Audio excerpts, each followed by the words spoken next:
Hi everybody, welcome to Live with Giorgia here at the Making Pharma UK exhibition in Coventry. I'm delighted to be joined by Giorgia Marucci from Horiba Scientific, who's going to give us a quick overview of what they've been talking about today and also a demo as well. So Giorgia, it's lovely to see you. How are you? I'm very well, thank you.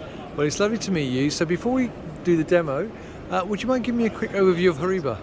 Definitely, Horiba is a company that manufactures analyzers and instruments to measure everything you want to measure, can measure almost everything. So from gas analyzer for the automotive industry to spectroscopy related instrumentation, so Raman spectroscopy, fluorescence spectroscopy, we can do it for you. Fantastic. Now, as I said, you've been doing demos today, so what have you actually been demoing? So here I have Duetta, which is our fluorescence and absorbance spectrometer, so two-in-one instrument, which could be particularly useful for the biopharmaceutical and pharmaceutical industry when we're working with organic molecules, so we want to characterize them, quantify them, or see how they interact with the environment around them or other compounds there. And is Duetta new? It's relatively new. Right, okay. Yes. Cool. So how does it work? So the Duetta has two detectors, so we can perform simultaneously fluorescence and absorbance measurements. So I have a sample here in place in the sample chamber, Right. and we have our excitation beam coming from the left, and then we can collect the fluorescent signal Yep. at 90 degrees and the absorbance signal at 180 degrees. Fantastic. The acquisition of the spectrum happens very rapidly for the fluorescent signal because the Duetta features CCD detector for the fluorescence measurements, unlike traditionally fluorometers where we use a single element detector to scan one wavelength at a time. So software is EasySpec, which is starting now, and it's taking a little bit of time. So normally when you're doing these sort of tests, how long do they normally take to do?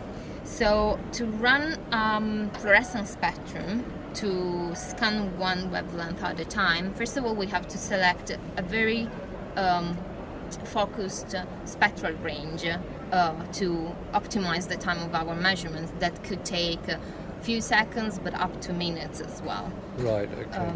So I'm going to run the emission spectra of my sample here, which is some tonic water. So what I'm going to detect is some quinine. I'm going to excite my sample at 350 and detect my emission between 360 actually, I can do up to 1000 nanometers because my detector covers between 250 up to 1100 nanometers, so I can run the measurements for an extended spectral range. I don't have to select the spectral range to be too narrow. I can collect all the spectrum. And what's the benefit of that, once. having such a wide spectrum range? Well, that I can detect and investigate different molecules that have their emission bands in different region of the spectral range. So how long did it take? We ran the measurements and it's already there. And what is that showing though, so if people are looking at that now? So this here is the emission band of quinine, which is basically that blue color that we see when we have our gin tonic Right. in a club, and there are UV lights and our drink shines. It's bright and blue.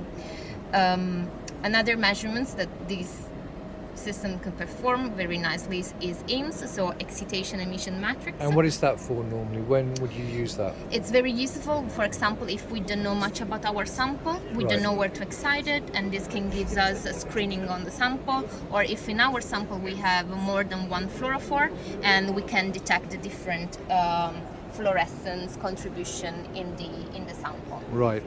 Usually this measurement could be quite time consuming because we are collecting a lot of spectra at once. So I'm going to excite my sample between, I'll keep the spectral range very wide because it doesn't take me long to to measure.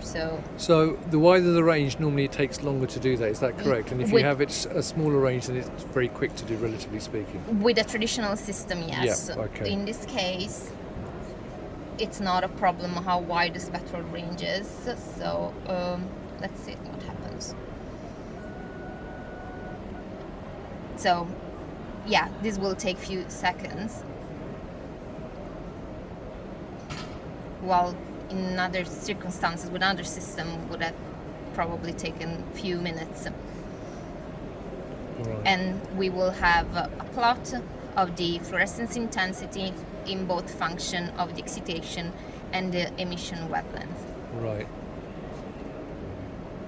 This is our plot, and this is our quinine contribution to fluorescence. Brilliant. Okay.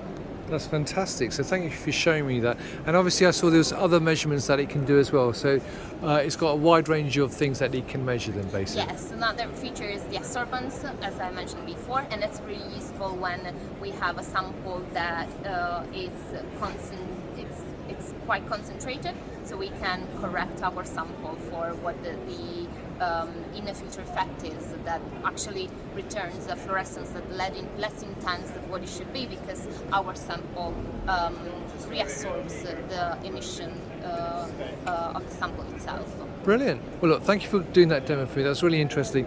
You've got some other products here on display. Yes. So what other products were you demonstrating or showcasing this week? So we have particle analyzers.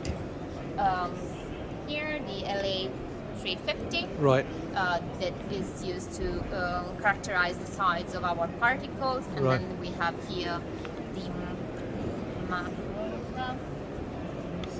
That is a Raman system to perform measurements on the liquid samples in cuvette.